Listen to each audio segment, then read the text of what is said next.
But to understand how Thanksgiving dinner turned into a federal crime scene, I need to take you back 8 years to the day I made the biggest mistake of my life. I helped my family without telling them it was me. My name is Maya Patel, and I've been invisible my entire life. Not literally, I'm 5'6", perfectly average looking, with a voice and everything. But in my family, I might as well have been a ghost. My older brother Arjun was the star. Graduated top of his class in high school. Full ride to state university. Came back with a business degree and immediately got a prestigious job at a financial services firm. Mom and Dad treated him like he'd single-handedly cured cancer. Me? I was the backup child. The insurance policy in case the golden child didn't pan out. I went to the same state university on student loans. I majored in mathematics because I was good with numbers and it was practical. I graduated with a 3.9 GPA. Dad's response at my graduation: "Good. Now you can get a stable job and maybe find a husband." Arjun's response: "Math degree? What are you going to do? Become a high school teacher?" I didn't become a high school teacher. I got recruited by a tech company in Seattle to work on their data analytics team. Starting salary, $78,000. I was 22 years old and felt rich. My family's response when I told them, "Seattle is very far away. Why would you move so far from family?" Arjun stayed close. "Why can't you be more like Arjun?" I moved to Seattle anyway. 3 months into my new job, I got a panicked call from Mom. "Maya, we have a problem. Your father had an accident at work. He's okay, but he'll be out for 3 months. The disability insurance only covers 60% of his salary. We can't make the mortgage payment. How much do you need?" $2,000. "Just this once. We'll pay you back when your father returns to work." I was 22, living in an expensive city, trying to build an emergency fund. $2,000 was significant, but it was my parents'. "I'll send it today." "Thank you, Beta. You're a good daughter. Don't tell your father. He'd be too proud. This can just be between us." I sent the money that afternoon. They never paid me back. But I didn't mind because Mom called me a good daughter. For once in my life, I was the one helping instead of being compared to Arjun. The next month, there was a different emergency. Property tax was due. Dad was still out. Could I send another $2,000? I sent it. The month after that, their health insurance premium was going up. Could I cover the difference? Just $400 a month, and only until Dad was back to work. I said yes. Somewhere around month 4, my temporary help became permanent. The transfers became automatic. And Mom stopped calling them loans. They became family helping family. What I didn't realize was that Mom was telling Dad and Arjun a very different story about where the money was coming from. While I was quietly funding my parents' life, my career was taking off in ways I'd never imagined. The tech company promoted me twice in 2 years. By 24, I was a senior data scientist making $140,000. By 26, I was leading a team and making $210,000. By 28, I was poached by a major hedge fund to build their quantitative trading algorithms. Starting salary, $380,000.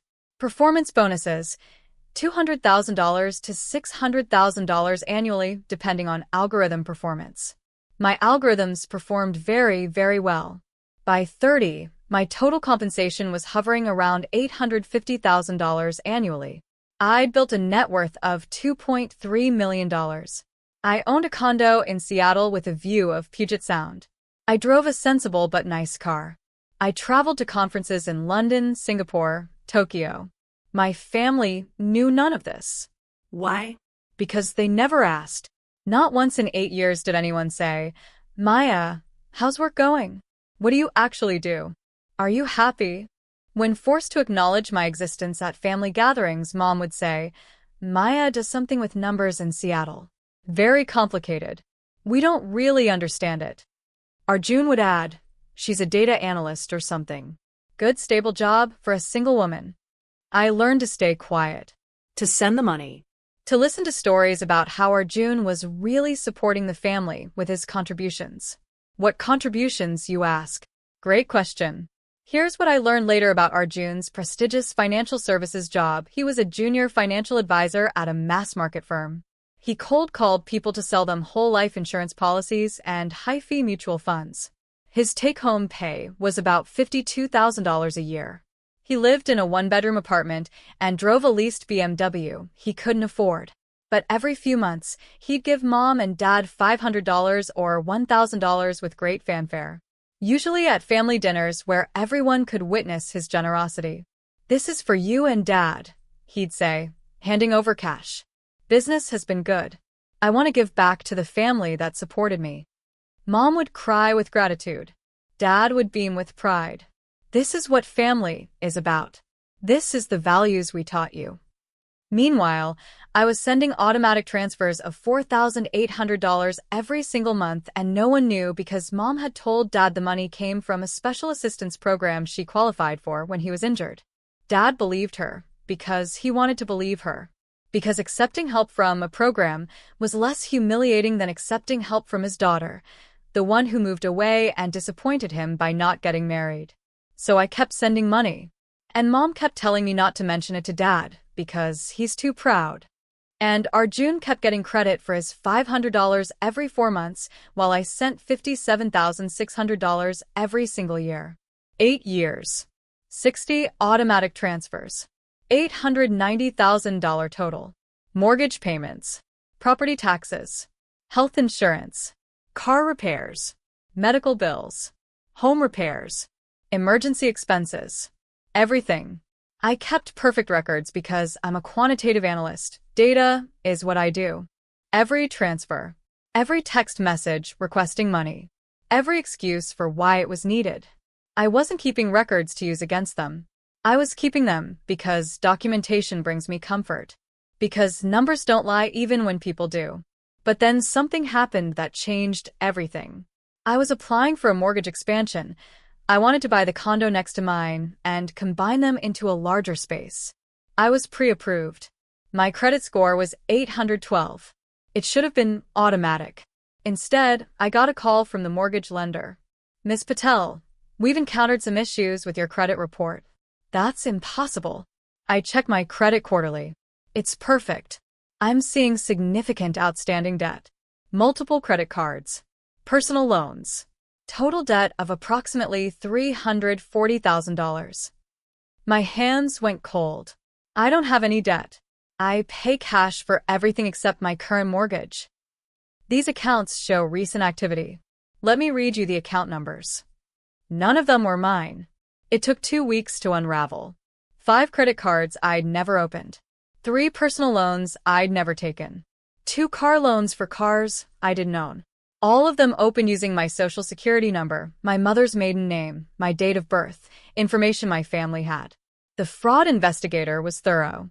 Within a week, he had his answer. "Ms. Patel, the applications were submitted from an IP address in Fremont, California. They correspond to your brother's home address. The cards were mailed there. The loans were deposited into accounts controlled by him. This is identity theft. Family fraud. We're looking at federal charges." I sat in my condo, watching the rain on the Sound, and felt something break inside me. 8 years. $890,000 sent to my parents. And my brother, the golden child who everyone praised for his $500 contributions, had been stealing my identity for years to fund his lifestyle. The BMW wasn't leased. It was a loan in my name. The business suits he wore weren't success. They were credit cards in my name. The generous gifts to our parents weren't from his earnings. They were from my stolen credit. I wasn't angry yet. I was numb. But numbness turned to fury when I got the call about Thanksgiving. "Maya, you're coming for Thanksgiving this year, right?" Mom's voice on the phone, casual, like she called me regularly. She didn't. We texted about money transfers. We didn't talk. I was planning to. Good. Because we need to talk to you about something. "Arjun has been very concerned about you." "Concerned about me?" "He says you've been distant. That you never help the family. That you're selfish with your money while he's constantly supporting us." I actually laughed. He said, "What?" "Maya, it's hurtful.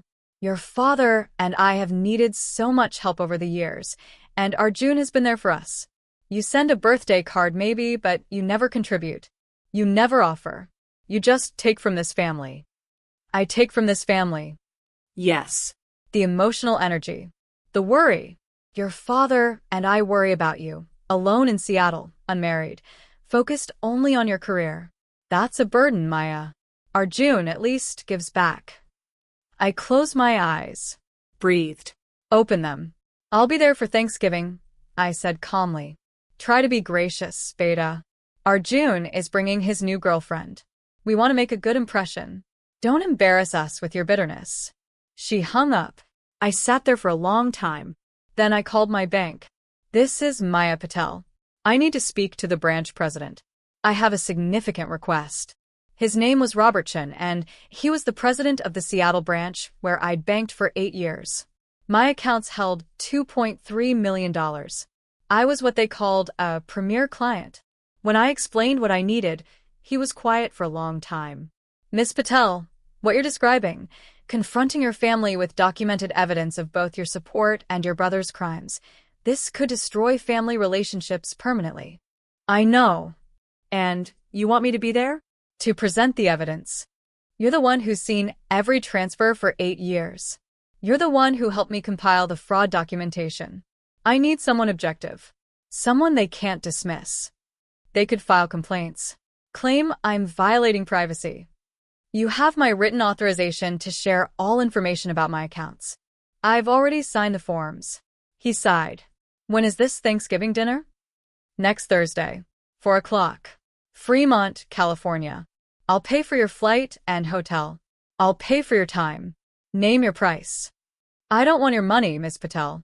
But I will do this because what I've seen in your account history, the systematic support of your family while being stolen from by your brother, makes me angry. And I'm a banker. We're not supposed to get emotionally involved. So you'll come?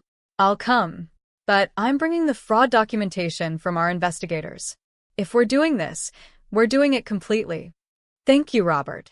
Don't thank me yet. This is going to be brutal. He was right. I flew into San Francisco and drove to my parents' house in Fremont. The same house I'd been paying the mortgage on for 8 years. The house I'd never been thanked for saving.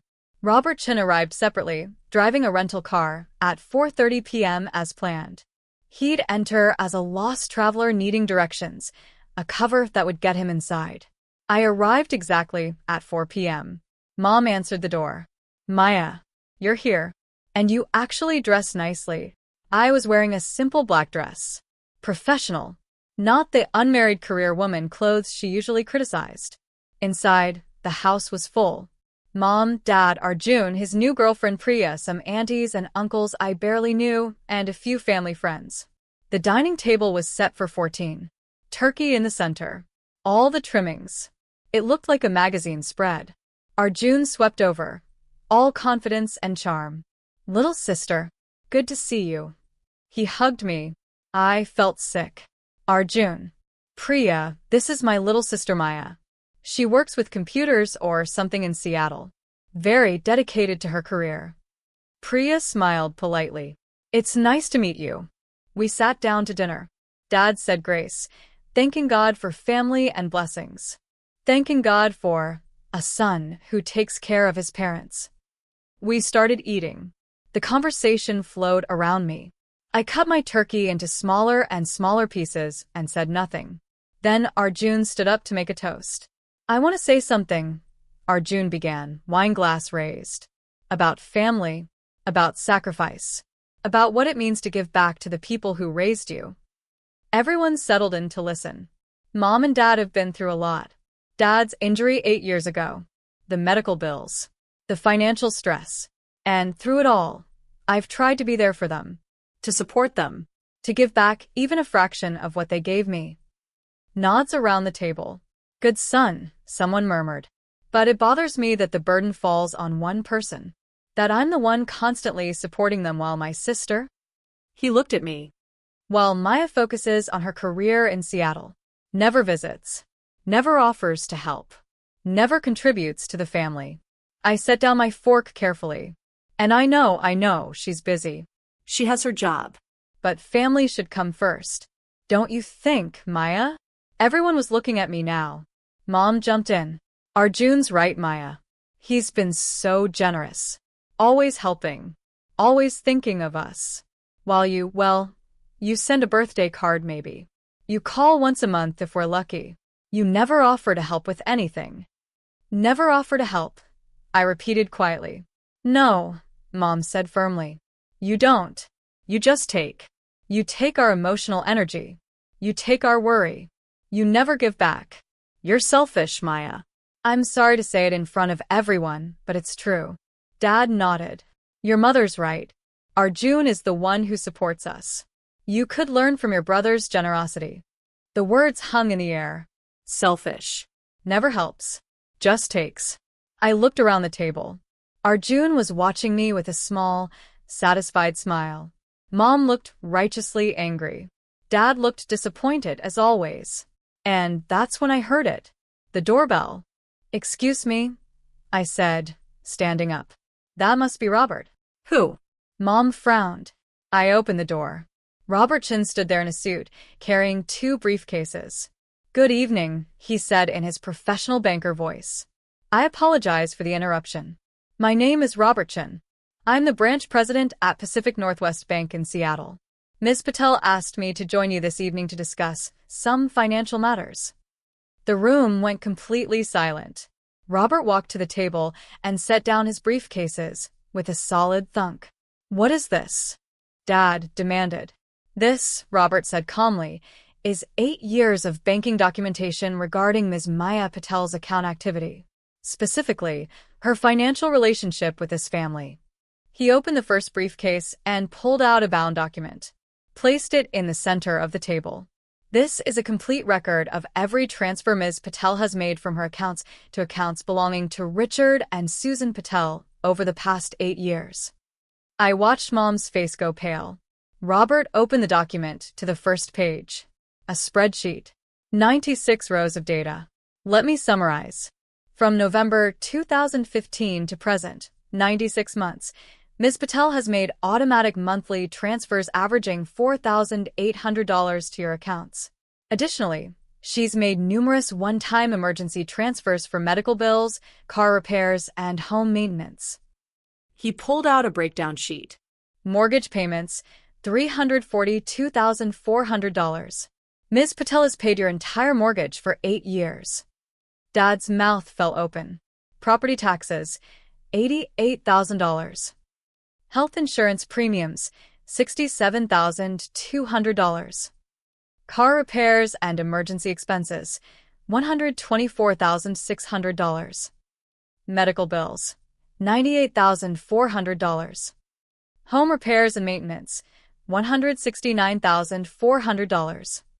Robert looked up. Total transfers from Maya Patel to Richard and Susan Patel over 8 years, $890,000. $890,000. The silence was absolute. You could hear the clock ticking in the kitchen. That's not possible, Arjun said. Maya doesn't make that kind of money. She's a data analyst. She's a quantitative hedge fund strategist, Robert corrected. Her current annual compensation is approximately $850,000. She has a net worth of $2.3 million. And yes, she's been supporting your parents entirely for 8 years while you... He glanced at his notes. While you gave them approximately $500 every 3 to 4 months. Total contributions from you, roughly $14,000 over 8 years. Arjun's face turned red. Why didn't you tell us? Mom whispered, staring at me. Because you asked me not to, I said quietly. 8 years ago, you said Dad would be too proud to accept help from me. You said to keep it secret. You said it was just temporary. So I kept it secret. And it became permanent. But the program, the assistance program, there was no program, Mom. There was me, sending you $4,800 every month, paying every bill, covering every emergency, while being told tonight that I never help anyone, that I'm selfish, that I just take. Dad was staring at the spreadsheet like it might bite him. Then Robert cleared his throat. I'm afraid there's more. Robert opened the second briefcase, pulled out a thicker folder. During the course of our banking relationship, Ms. Patel applied for a mortgage expansion and discovered irregularities in her credit report. She asked us to investigate. He spread papers across the table. Credit applications. Loan documents. Statements. Someone has been opening credit accounts in Ms. Patel's name for approximately 5 years. 5 credit cards. 3 personal loans. 2 car loans. Total fraudulent debt, $340,000. Priya gasped. Robert continued in his calm, professional tone. Our fraud investigation team traced the applications to an IP address in Fremont, California. This address. This house. The fraudulent accounts were used to make purchases including a vehicle, clothing, electronics, and cash advances. He laid out exhibits. DMV records showing a BMW registered to Maya Patel at Arjun's apartment address. Credit card statements with purchases at stores Arjun frequented, on dates cross-referenced with his social media posts. The evidence indicates that Mr. Arjun Patel systematically stole his sister's identity to fund his lifestyle. While she was sending her parents nearly $1 million in legitimate support, he was stealing an additional $340,000 using her credit. Dad was staring at Arjun in horror. Beta, tell me this isn't true. Arjun's face had gone from red to white. I was going to pay it back. You stole from your sister? Mom's voice was shrill. While she was supporting us. I need it. The BMW is for work. My image matters. Your image. I spoke for the first time. My voice was steady. Cold. Your image matters. So you destroyed my credit. You stole $340,000. You let me be called selfish in front of the entire family while you were literally committing crimes against me. I would have paid you back. Like you paid back the $890,000 I sent Mom and Dad? How's that working out? Robert pulled out another document. This is the formal fraud report filed with the FBI and the Federal Trade Commission. Identity theft is a federal crime. Mail fraud. Wire fraud. You're looking at 5 to 10 years if prosecuted. The FBI? Priya stood up. Arjun, what the hell? I didn't mean it wasn't supposed to. Mr. Chin, Dad interrupted. Surely there's some mistake. My son wouldn't. The evidence is definitive, sir. IP logs. Purchase patterns. Signature analysis on loan applications. Your son forged his sister's signature 17 times on financial documents. Mom was crying now. Not sad tears. Angry tears. How could you? She turned to Arjun. She was keeping this family afloat. She was paying for everything. And you stole from her. You always loved her more. Loved her more? Mom actually screamed. We praised you constantly. We told everyone you were supporting us. We gave you credit for her money. And this is how you repay her? By stealing. The dinner table had descended into chaos. Arjun was trying to defend himself. Priya was grabbing her purse to leave. The aunties were whispering furiously. Dad was staring at the documents like they were written in a foreign language. I stood up. Everyone stopped talking. I'm not pressing charges, I said. Arjun's whole body sagged with relief. Maya, thank you. But, I continued. I am done. Done sending money. Done being invisible. Done being called selfish while funding everyone's life. I looked at Robert. Stop all automatic transfers to my parents' accounts. Effective immediately. Maya, no. Mom started. You have 1 month to figure out how to pay your own mortgage. Your own bills. Your own life. After 8 years of me paying for everything, you can figure it out yourselves. We can't afford. Then sell the house. Downsize. Get jobs. Do what everyone else does. What I've been doing while supporting you, living within your means. I turned to Arjun. You're going to work with Robert to set up a payment plan for the $340,000. If you miss a single payment, the FBI report gets filed immediately. You'll also pay for the credit repair, the legal fees, and the emotional damages. I don't have that kind of money. Then get 2 jobs. Sell the BMW that you bought with my stolen credit. Move into a cheaper apartment. Figure it out. Just like you told me to do when you said I need to contribute more to this family. I looked at my parents one last time. For 8 years, I sent you $890,000. I paid your mortgage. I covered every emergency. I kept you in this house. And tonight, in front of everyone, you called me selfish. You said I never help. You said I just take. We didn't know, Dad started. You didn't know because you never asked. Not once in 8 years did you call and say, Maya, how are you really doing? What's your life like? Are you happy? You assumed I was struggling because I'm unmarried and far from home. You assumed Arjun was successful because he gave you $500 with fanfare while I gave you millions in silence. Mom was sobbing. I'm so sorry. I know. But sorry doesn't pay back $890,000. Sorry doesn't repair my destroyed credit. Sorry doesn't undo 8 years of being invisible. I picked up my purse. Robert will handle all the documentation, the payment plans, the fraud reports, everything. If you have questions, talk to him. I'm done being the family's secret bank account. I walked to the door. Arjun called after me. You're really going to destroy this family over money? I turned back. I'm not destroying this family, Arjun. I'm just stopping rebuilding it after you, and Mom and Dad spent 8 years tearing it down. The difference is, this time, I'm not going to be the invisible foundation holding everything up while being blamed for being selfish. Maya, please. Mom reached for me. I need time to figure out if I even want to repair this. Right now, I feel like I've been paying for my own abuse for 8 years. I walked out into the cold November evening. Robert followed me to my rental car. That took courage, he said quietly. It took $890,000 in documentation, I replied. He smiled slightly. I meant not filing the criminal complaint against your brother.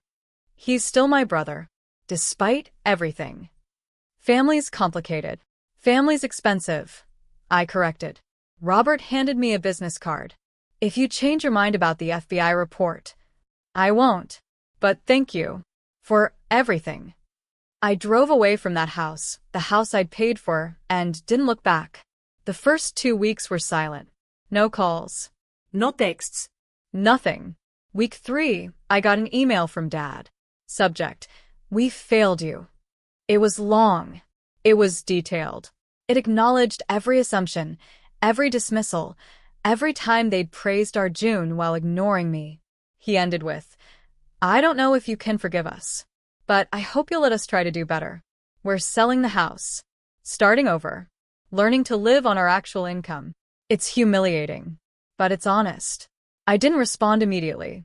I needed time. Week 4, I got a text from Arjun. I sold the BMW. Got 2 jobs. Started payment plan with Robert. I'm so sorry, Maya. For everything. I responded, good luck. Nothing more. Week 6, Mom called. I let it go to voicemail. Her message: Maya, Beta, I understand if you never want to talk to us again. But I need you to know, I told everyone the truth. All the aunties. All the family friends. Everyone who was at that dinner. I told them what you did for us. What Arjun did to you.